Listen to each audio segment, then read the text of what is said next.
नमस्कार, मैं हूं प्रशांत द्विवेदी। S7 के संवाद कार्यक्रम में आपका स्वागत है। आज हमारे साथ में रायबरेली सदर विधायक सुश्री अदिति सिंह मौजूद हैं। अदिति सिंह से हम लोग करेंगे आज संवाद के तहत खास बातचीत। अदिति जी, बहुत बहुत स्वागत है आपका संवाद कार्यक्रम में। नमस्ते, thank you for having me. Ma'am, सबसे पहला सवाल, जिस तरह से पूरे देश में क्या पूरे विश्व में कोरोना वायरस फैला हुआ है, अपने पैर पसार रहा है, आप एक जिम्मेदार विधायक है, कैसे देखती हैं इस पूरे मामले को आप, और क्या लगता है आपको किस तरह से आदमी को बचाव करना चाहिए, क्या करना चाहिए मैम? देखिए, सबसे पहली चीज ये है कि जो प्रिकॉशंस हमारे हाथ में है, जो चीजें हमारे हाथ में, कुछ चीजें ऐसी होती हैं जो अपने हाथ में नहीं होती हैं, कुछ चीजें होती हैं जो पूरी तरीके से हमारे हाथ में होती हैं। मुझे ये कहते हुए बहुत दुख हो रहा है कि आज की तारीख में जो सरकार से हमें गाइडलाइंस मिली हैं, जो हमें इंटरनेशनल प्लेटफॉर्म से, WHO से जो हम लोग को गाइडलाइंस मिली हैं कि आप प्लीज मास्क पहनिए, मास्क का उपयोग करिए और घर से कम निकलिए, जब अति आवश्यक हो तभी घर से निकलिए और साबुन एवं सैनिटाइजर का प्रयोग करिए। बाकी चीजें तो हम नहीं कह सकते हैं क्योंकि किसी और की लाइफ का आपको नहीं पता होता कि क्या उनकी दिनचर्या है, पर कम से कम जो मास्क वाली चीज है वो बहुत ही सबके सामने है देखने के लिए कि कौन मास्क पहन के निकल रहा है, कौन मास्क पहन के नहीं निकल रहा है। और मुझे कहने में बहुत दुख होता है कि अब अधिकतर लोग, अगर आप खास तौर से जितना ज्यादा शहर के इंटरनल उसमें जाते जाएं या गांव में जाते जाएं, देहात में जाते जाएं, जितना ज्यादा इंटीरियर में आप जाएंगे, आप देखेंगे कि लोग बिल्कुल मास्क का प्रयोग नहीं कर रहे हैं। और जब तक हम लोग सब मास्क का प्रयोग नहीं करेंगे तो जो कर्व है वो फ्लैटन नहीं हो पाएगा। हम इस डिजीज को, इस कोविड-19 के डिजीज को तब तक नहीं थमा पाएंगे जब तक हम और आप, जो हमारे हाथ में है काम, वो ना करें।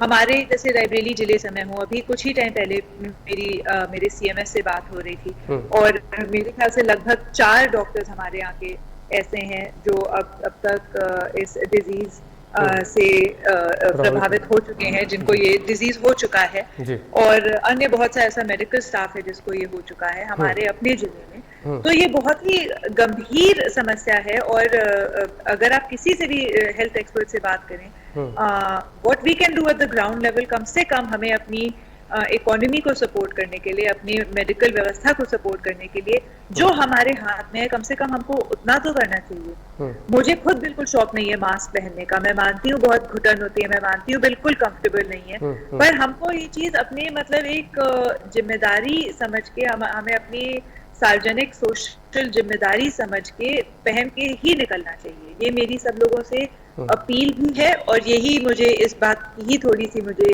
नाराजगी है, कह सकते हैं, या दुख है कि पूरी तरीके से लोग इस चीज का, इतनी सीरियसनेस जो शुरू में थी कोविड को लेके, वो कहीं ना कहीं मुझे लग रही है कि वो डाइल्यूट होती जा रही है।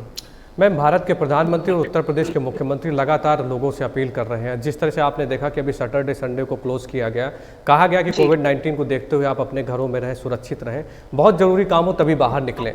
लेकिन मैम, देखा जा रहा है कि लोग सीरियसली नहीं ले रहे हैं। आपकी भी अपनी मतलब फॉलोअर्स हैं, आपके भी अपने फॉलोअर्स हैं, तो जब प्रधानमंत्री, मुख्यमंत्री कह रहा है सब कुछ कि आप घर से बाहर मत, कैसे देखती हैं आप सैटरडे संडे को, लॉकडाउन को, क्या कहती हैं इस बारे में आप? देखिए, मैं सरकार की मंशा से पूरी तरीके से सहमत हूँ कि सरकार समझ रही है कि अब हम पूर्ण रूप से लॉकडाउन नहीं कर सकते जैसा मार्च अप्रैल में किया गया था, क्योंकि उससे बहुत ज्यादा इकोनॉमी प्रभावित हो रही है, लोग प्रभावित हो रहे हैं, लाइफ प्रभावित हो रही है सबकी। पर कम से कम ये वीकेंड लॉकडाउन का जो आइडिया है, मेरे ख्याल से एक अच्छा आइडिया है, एक सुंदर आइडिया है कि कम से कम इन 2 दिनों में, जब वैसे भी सरकारी दफ्तर बंद होते हैं और अधिकतर चीजें बंद होती हैं कामकाजी, तो इस दरमियान कम से कम हम घर पे रहें और लॉकडाउन का पालन करें ताकि कुछ हद तक तो डिजीज हमारा थमे। तो मैं इस निर्णय की सराहना करती हूँ, अच्छा कदम है, और लोगों से मेरी भी यही अपील है, जैसे आप कह रहे हैं, जैसे माननीय प्रधानमंत्री जी कह रहे हैं, माननीय मुख्यमंत्री कह रहे हैं कि आप घर पे रहें और कम से कम 7 दिन नहीं तो कम से कम ये 2 दिन हम लोगों को लॉकडाउन मनाना चाहिए। मैम, जब कोरोना वायरस भारत में जब दस्तक दिया कोरोना वायरस ने, तो लगातार लॉकडाउन हुआ। मैम, आपके द्वारा रायबरेली की जनता के लिए क्या प्रयास किए गए, क्या क्या उनको उनके लिए क्या क्या किया गया, हमारे माध्यम से बताइए मैम। हमने जैसे ही लॉकडाउन चालू हुआ था, कुछ दिनों के अंदर हमें दिख गया था कि लोगों में बहुत पैनिक सिचुएशन है, और खास तौर से खाने पीने और अन्न को लेके बहुत ज्यादा पैनिक सिचुएशन क्रिएट हो रही थी। और मुझे सबसे ज्यादा तकलीफ हो रही थी अपने दिहाड़ी मजदूरों के बारे में सोच के। तो सबसे पहली चीज जो मैंने करी, मैंने अपने 3 महीने का वेतन दिहाड़ी मजदूरों के नाम कर दिया। उसके बाद उस रकम को बढ़ा के मैंने 3 और महीने यानी आधे साल का वेतन अपने दिहाड़ी मजदूरों को दे दिया।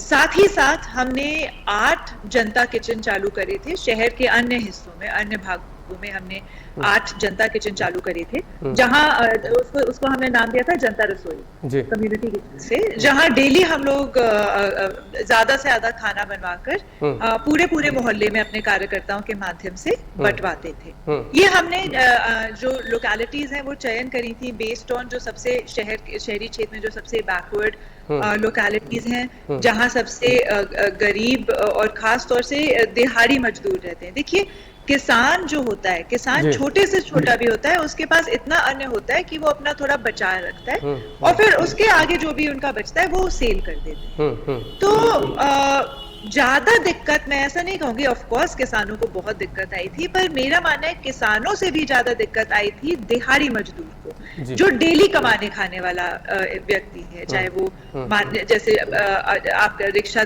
तांगा चलाने वाले हो, आपके बिल्डिंग वर्क में जो लोग होते हैं, जो बेचारे डेली खाने कमाने वाले हैं, सबसे ज्यादा दिक्कत ऑफ कोर्स उनको आई थी। माइग्रेंट लेबर वाली प्रॉब्लम थोड़ा बाद में चालू हुई थी जब सब लोग वापस आने लगे थे, so I will talk about that in a minute. पर अभी टू आंसर योर क्वेश्चन, हमने फिर ये किचन चालू कराए और साथ ही साथ हम अन्न के पैकेट्स बांट रहे थे, जिसमें हम दाल, चावल, कुछ सब्जी, तेल, नमक, ये सारी चीजों का हम लोग ने वितरण किया था अपने विधानसभा क्षेत्र में। साथ ही साथ हम अपने जो CMS है, CMO है, माननीय मंत्री जी जो स्वास्थ्य विभाग के हैं, उनका बहुत कोऑर्डिनेशन रहा था, बहुत सहयोग रहा था। तो जो DMSP हैं और उनका भी बहुत सपोर्ट रहा था। तो उनसे मतलब कोऑर्डिनेट करके चलना बहुत बड़ी प्राथमिकता थी कि सब लोग सूचित रहें कि क्या क्या नई व्यवस्थाएं आ रही हैं हमारे जिले में, और क्या कितने केसेस बढ़ रहे हैं, किस हिसाब से क्या प्रोग्रेशन हो रहा है, उसकी जानकारी पे हम लोगों को उसकी जानकारी प्राप्त करना बहुत जरूरी था अपने जिले स्तर के अधिकारियों से। और उसमें हम लोगों ने पूरी कोशिश करी उनकी मदद करें जैसा भी हो सकता है। प्रशासन और ये कह सकते हैं आप कि प्रशासन और शासन मिलके काम करे और उसमें कैसे उस गैप को पूरी तरीके से ब्रिज करा जाए, ये हमारा पूरा प्रयास रहा था। मैम, उत्तर प्रदेश सरकार ने प्रवासी मजदूरों के लिए एक अलग मुहिम चलाई और वो प्रवासी मजदूर, ज़्यादातर प्रवासी मजदूर अपने अपने घरों पे पहुँचे। जाहिर सी बात है कि आप रायबरेली सदर के विधायक हैं, तो आपके पास भी कई सारी ऐसी मांग आई होगी। आपके द्वारा प्रवासी मजदूरों के लिए क्या किया गया, उनको मतलब बुलाने में क्या भूमिका थी आपकी, हमसे बताइए। मैंने सबसे पहले तो जब ये चालू हुआ था जो लॉकडाउन, जी, labour, I don't even want to call it migrant labour, वो माइग्रेंट नहीं है, वो हमारे ही हैं, अपने वापस अपने होम टाउन प्रदेश लौट रहे थे लॉकडाउन के दरमियान। तो जो लेबर रिटर्न कर रहा था, सबसे पहले क्योंकि मेरे पास इतने कॉल्स आ रहे थे, तो मैंने कहा कि देखिए एक सिस्टमैटिक तरीके से ये करें तो ज्यादा बेहतरीन रहेगा।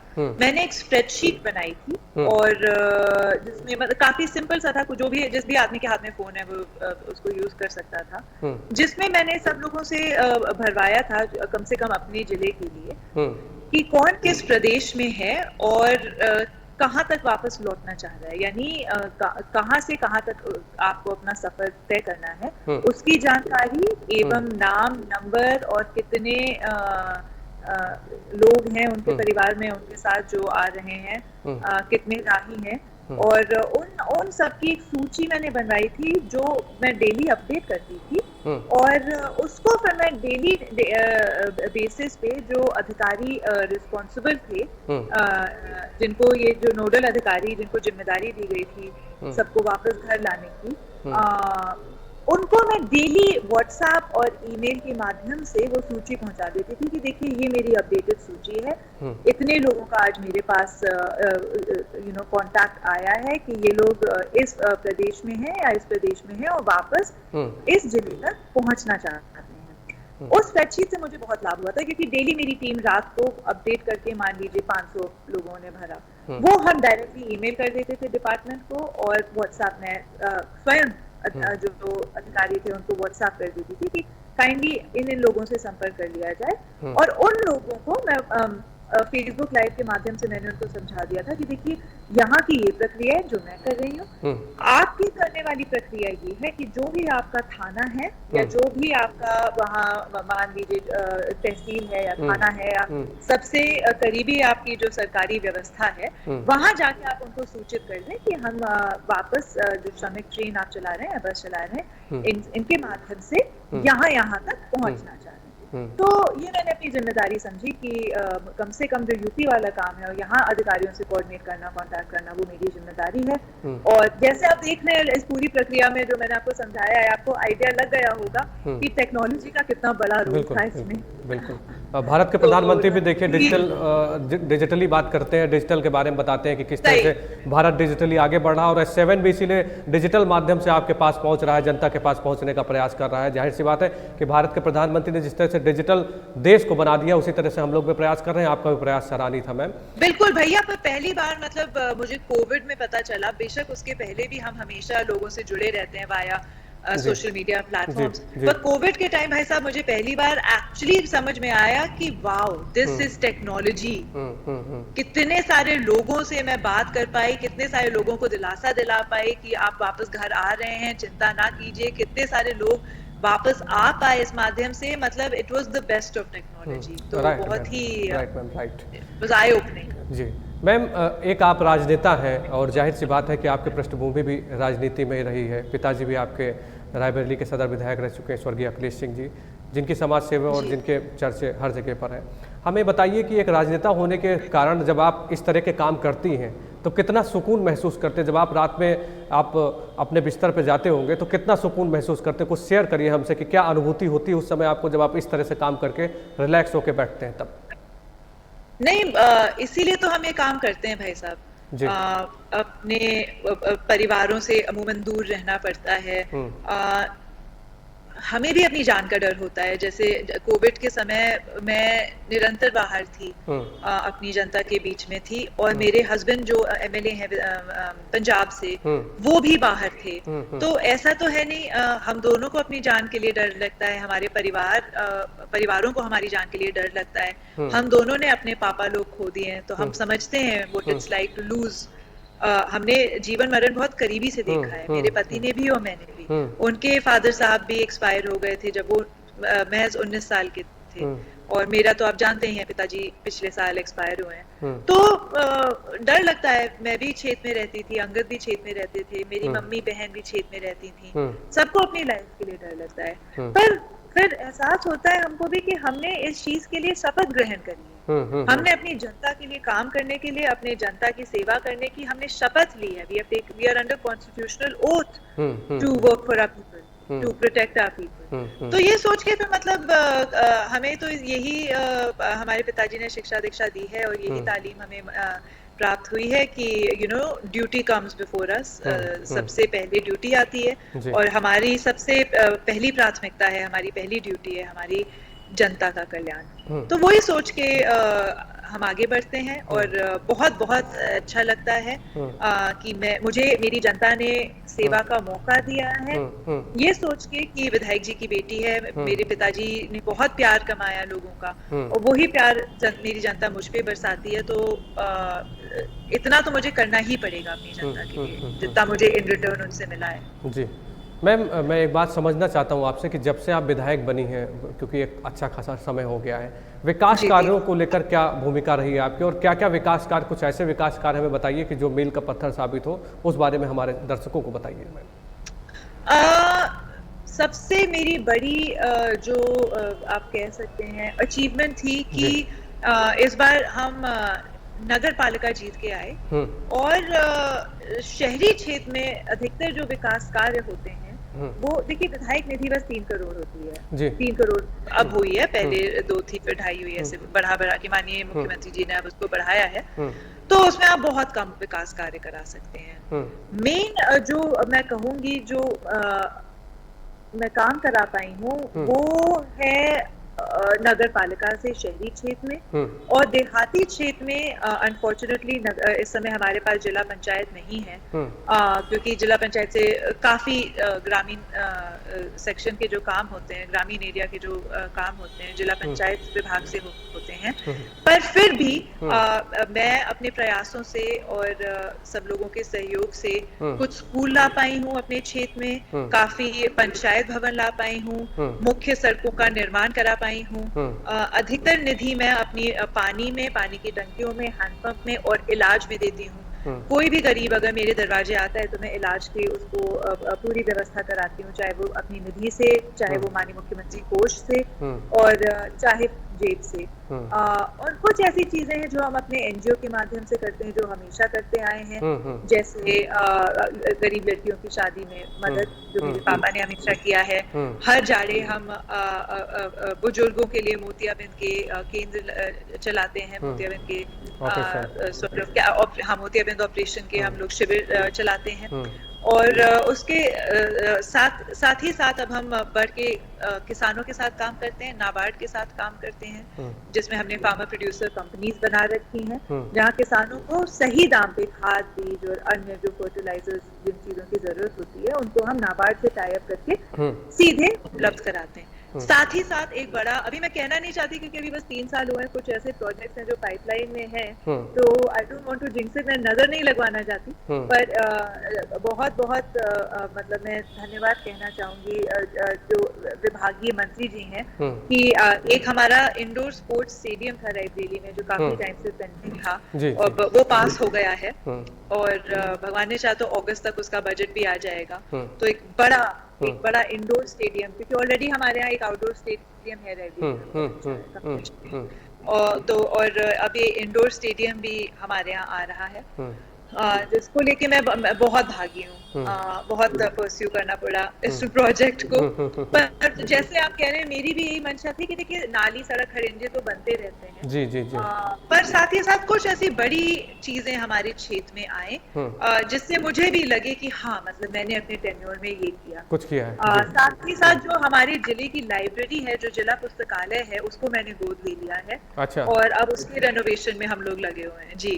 तो उसके लिए हमने क्राउड फंडिंग करी है, ऑल्दो फंडिंग नहीं करी हमने पैसे लेना उचित नहीं समझा, हमने बस अपने लोगों से अपील करी कि अगर आप कुछ भी डोनेट कर सकते हैं, भाई साहब आप भी प्लीज, आपके माध्यम से मैं ये बात पहुंचाना चाहूंगी अपनी जनता तक कि हमारा ही पुस्तकालय है, हमारे जिले का पुस्तकालय है, और जब तक इंडिया जब तक पढ़ेगा नहीं तब तक इंडिया बढ़ेगा नहीं, राइट। तो तो इसीलिए जब मैं वहां गई, और मैं खुद एक बहुत ही एविड रीडर हूँ, खुद बहुत पुस्तक पढ़ती हूँ, तो मुझे बहुत दुख हुआ उसकी स्थिति देख के, उसकी कंडीशन देख के, एंड आई डिसाइडेड कि इसको अब मैं इसकी देख मैं अपने अंदर अपने निगरानी में करूंगी। बहुत बढ़िया जी। तो और उसके लिए सारे अधिकारियों का भी बहुत सपोर्ट रहा है, और मेरी जनता का भी बहुत सपोर्ट रहा है, और लोग फ्रॉम ऑल ओवर, मतलब बाकी प्रदेशों से भी हम लोग के पास बुक्स आ रही हैं और अन्य सामान आ रहा है। तो मेरा यही प्रयास रहेगा कि by the end of these 2 साल बाकी हैं अभी मेरे टेन्योर में, तो तब तक आप आए हमारे जिला पुस्तकालय तो आपको कुछ अलग सा लगे। बहुत बढ़िया मैम। मैं अब सीधे राजनीति पे आता हूँ कि आप राजस्थान का मैटर देखिए, जिस तरह से सचिन पायलट को कांग्रेस से बाहर किया गया, और सिंधिया का मैटर देखिए, उनको भी जाहिर सी बात है कुछ ना कुछ असमंजस की स्थिति थी। आप भी युवा हैं, ये लोग भी युवा हैं, और कांग्रेस में अगर देखा जाए तो राहुल गांधी भी युवा है। आप भी कांग्रेस पार्टी से आपका ताल्लुक था, आप कांग्रेस से विधायक बनी, कैसे पार्टी को देखती हैं आप, कांग्रेस पार्टी को क्या कहना है आपका इस बारे में? सबसे पहले युवा है वो लोग, आई डोंट नो 50 साल में 60 साल, मतलब 50 अब युवा तो कहते हैं उनके कार्यकर्ता। जी मैम जी, दैट्स फाइन, ठीक है आई गेस जी। तो पर आई डोंट नो, मतलब राजनीति में आते युवा की परिभाषा कैसे बदल जाती है, आई डोंट नो। बट नहीं ठीक है, मैं मानती हूँ बेशक जी they are younger leaders and जो सचिन पायलट जी के साथ जो हुआ वो तो मैं मतलब I have no qualms in saying this, पूरी बहुत गलत हुआ, बहुत गलत हो रहा है। और मैंने तो पहली बार सुना है कि कोई चीफ मिनिस्टर अपने डेप्यूटी पे इंक्वायरी बिठवा देता है इस तरीके से, और फिर उसके बाद आप कहते हैं कि कोई भी प्रॉब्लम हो तो फिर पार्टी एक परिवार की तरह होती है, परिवार के सदस्यों के साथ बैठ के आप डिस्कस करिए। इसका क्या मतलब हुआ? अगर कोई प्रॉब्लम है, अगर वो मतलब, तो आप नोटिस क्यों भिजवा रहे हैं? आप पुलिस नोटिस भिजवा रहे हैं, आप इंक्वायरी उन पे बिठवा रहे हैं, सेडिशन का केस लगवा रहे हैं। मतलब ये सारी चीजें बहुत गलत हैं और मेरे ख्याल से इसीलिए उन्होंने आवाज उठाई, क्योंकि कोई भी इतना अपमान नहीं महसूस करना चाहता, कोई इतना अपमान नहीं सहेगा, खास तौर से जो युवा है, पढ़ा लिखा है, स्वाभिमानी है, मेहनती है, लोकप्रिय है, जनता की का सपोर्ट जिसके साथ है, फॉलोइंग है, वो क्यों ये बर्दाश्त करेगा कि उसके अपने पार्टी के लोग उन पे इंक्वायरी बिठवा रहे हैं? तो देखिए जाहिर सी बात है सबके सामने कि कहीं ना कहीं अगर आपके सारे युवा नेता आपसे मतलब नाराज दिखाई दे रहे हैं या कहीं ना कहीं कोई उनमें गुस्सा या असंतुष्टि दिखाई दे रही है, तो आपको वो एड्रेस करनी चाहिए। आपको पहले समझना पड़ेगा, सोचना पड़ेगा, पूछना पड़ेगा कि भाई क्या नाराजगी है, और फिर उसको सॉर्ट आउट करें। पर अदरवाइज जो ये हो रहा है, और इससे सबका नुकसान हो रहा है, इससे सबका ही नुकसान हो रहा है। आप देखा जाए तो राजस्थान के लोग बैठे हुए हैं, उनकी मतलब जो सरकार जिनको उन्होंने चुना है उसमें इतना सारा जब चल रहा है तो उटपटांग चल रही है, तो एंड ऑफ द डे सफर तो जनता ही करती है ना? who's paying the price? आप कुछ लोग इस होटल में बैठे हैं, आप लोग तो अपने 5 स्टार होटल में बैठे हैं, और गरीब जनता जिसने आपको चुना है। तो इसीलिए, और ये इस चीज की मैं पूरी तरीके से कहती हूँ कि इसमें हाईकमान को ज्यादा सख्ती से एक्शन लेना चाहिए था, जब वो देख रहे हैं कि अगर हमारा मुख्यमंत्री, हमारे उप मुख्यमंत्री पे ऐसे केस लगा रहे हैं या जो अपशब्द यूज कर रहे हैं, तो इसमें मेरे ख्याल से क्योंकि देखिए ये स्टेट लेवल पार्टी तो ये है नहीं कि बस ये रीजनल पार्टी तो है नहीं, ये एक नेशनल पार्टी है, तो मेरे ख्याल से इसमें नेशनल लीडरशिप को और इन्वॉल्व होके इसको सुलझाने का प्रयास करना चाहिए था। मैं एक बात समझना चाहता हूँ आपसे, आप कांग्रेस के बहुत करीब थी, रायबरेली से सदर विधायक बनी, कौन नेतृत्व करता है कांग्रेस पार्टी का? डिसीजन कौन लेता है? क्योंकि जो पुराने नेता हैं वो कहाँ जा रहे हैं, जो नए युवा नेता हैं, राहुल गांधी के साथ में सिंधिया थे, राहुल गांधी के साथ में सचिन पायलट थे, हम लोग देखते थे क्या दोस्ती थी उनकी। डिसीजन कौन लेता है इस पार्टी में, अगर आप बता सके हमें कि कौन डिसीजन मेकर है पार्टी में? मैं आपको एग्जैक्टली नहीं बता पाऊंगी कि बस एक कोई पर्सन है। I mean there is always a coterie, of course. देखिए जो भी हो, हेल्म ऑफ द थिंग में मेरे पिताजी ने मुझे एक चीज सिखाई है, अगर आपको लीडर बनना है तो आपको जिम्मेदारी लेनी है, और लीडर है मिसेस गांधी, और उसके पहले थे मिस्टर गांधी, मिस्टर राहुल गांधी। तो द बक एंड्स देयर। जो देखिए, मैं सदर विधायक हूँ, अगर मेरी विधानसभा में कुछ भी गलत होता है, चाहे वो मेरे कार्यकर्ता हो, चाहे वो कोई भी हो, मैं उसकी जिम्मेदारी लूंगी। मैं अभी कहती हूँ, मैं आप मतलब मुझे ये कहने में कोई शर्म नहीं है, ना तो मुझे कहने में कोई डर है कि अगर मेरे क्षेत्र में कुछ भी गलत होता है या कुछ भी ऊंच नीच होती है या कुछ कहीं भी कुछ मतभेद होता है, तो उसकी चाहे कोई कुछ कहे कि ये इसकी गलती थी या उसकी गलती थी, लीडर तो मैं, विधायक तो मैं, है ना? तो मुझे उस चीज की जिम्मेदारी लेनी पड़ेगी, चाहे वो सही हो या गलत। अगर मैं ही कहने लगूं कि नहीं पर ये मेरे प्रधान ने किया था, ये मेरे कार्यकर्ता ने किया था, अगर मैं ही उस चीज से छुपने की कोशिश करूं, तो मैं काय बात की लीडर, कौन मुझे लीडर मानेगा? तो मेरा ये मानना है कि कुछ भी हो, बेशक आपके जूनियर्स ने गलती करी हो, आप लीडर हैं, आप उनके नेता हैं, तो आपको जिम्मेदारी लेनी चाहिए। बस मेरा इतना। तो मैम क्या माना जाए कि पार्टी जिस तरह से सभापति ने आपके पक्ष में, राकेश सिंह और आपके पक्ष में जिस तरह से फैसला दिया, अभी जल्दी कुछ दिन पहले फैसला आया, कैसे देखती हैं आप इसको? कांग्रेस पार्टी ने एक तरह से आपकी सदस्यता रद्द करने के लिए वहाँ पे अर्जी डाली थी, इसको कैसे देखती हैं मैम? इसमें राकेश सिंह का मैं नहीं बता सकती, हर केस अलग होता है जी। जो मेरा केस था जिसके लिए ये लोग एंटी डिफेक्शन अप्लाई करके स्पीकर साहब के पास इन्होंने याचिका दी थी, इस ग्राउंड पे दी थी कि मैं सदन में बोली थी even though there was a whip, मैं विप का उल्लंघन करके सदन में अपनी बात मैंने रखी थी 2 अक्टूबर को। ये इन्होंने बेस बना के माननीय अध्यक्ष जी को अपनी याचिका दी। बट द ट्रूथ इज कि 10th शेड्यूल के अंतर्गत कहीं भी ऐसा नहीं लिखा है कि आप किसी विधायक को, इनफैक्ट इट्स अनकॉन्स्टिट्यूशनल कि अगर आप किसी विधायक को कहें कि आप सदन में ना जाएं, क्योंकि हम कॉन्स्टिट्यूशनली इस काम के लिए चुने गए हैं, इलेक्टेड हैं कि हम सदन में जाके अपनी बात रखें। A whip can be provided for voting patterns or certain other directives, but आप इस चीज के लिए whip नहीं जारी कर सकते कि कोई सदस्य सदन में ना जाए। It's unconstitutional. What the Congress Party has done by saying this is unconstitutional. आप कॉन्स्टिट्यूशन का उल्लंघन कर रहे हैं ये कह के कि कोई कॉन्स्टिट्यूशनली इलेक्टेड बंदा या बंदी अगर सदन में ना जाए अपनी बात रखने तो इट्स अनकॉन्स्टिट्यूशनल। ठीक है, ऑफ कोर्स वो केस हम जीते क्योंकि उसमें उनका कोई ग्राउंड ही नहीं था। उनका ग्राउंड ये था कि आप हाउस क्यों गए, हम क्यों नहीं हाउस जाएंगे जब हम हाउस जाने के लिए चुने गए, हम चुनिंदा है, जनता के चुनिंदा है। We are elected, not selected. ठीक है मैम, मैं एक अंतिम सवाल मेरा आपसे, और शायद काफी लोग जानना चाहते हैं कि आदित्य सिंह अगला चुनाव किस पार्टी से लड़ेंगे? वो आपको चुनाव जो जब आएगा जी, अगर मेरी जनता मुझे वापस मौका देगी, अगर मेरी जनता चाहेगी, अगर मेरी जनता मेरे काम से संतुष्ट होगी तो सारी चीजें अनफोल्ड अपने आप होती जाएंगी।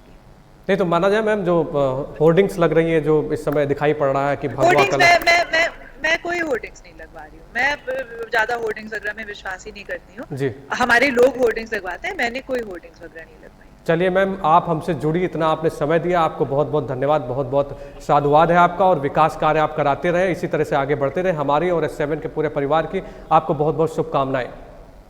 बहुत बहुत धन्यवाद। तो ये थी रायबरेली की सदर विधायक आदित्य सिंह जो संवाद कार्यक्रम में जुड़ी और उन्होंने अपनी बातों को बेबाकी से रखा। अभी फिर होगी आपसे मुलाकात। नमस्कार।